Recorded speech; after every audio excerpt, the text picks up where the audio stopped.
Welcome.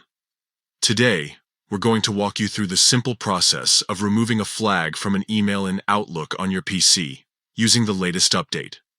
Flags are a great way to mark emails for follow-up, but when you're done with them, clearing the flag can help keep your inbox organized. Let's get started. First, open Outlook from your browser. If you're already logged in, head straight to your inbox.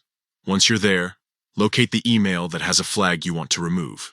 You'll recognize flagged emails by the small flag icon displayed next to them. Next, right-click directly on the flag icon. This action will bring up a menu with several options.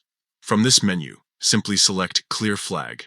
And just like that, the flag is removed from your email instantly. The email will no longer appear in your flagged items or follow-up list. This quick and easy method ensures that you stay on top of your email management without any hassle. Whether you're clearing one email or multiple flagged messages over time, this approach works seamlessly.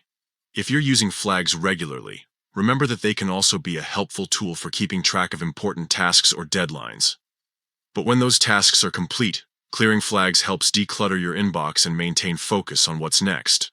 So, there you have it. A straightforward way to remove a flag from an email in Outlook on PC. Thank you for tuning in today. If you found this guide helpful, don't forget to share it with others who might benefit from it. Stay organized and happy emailing.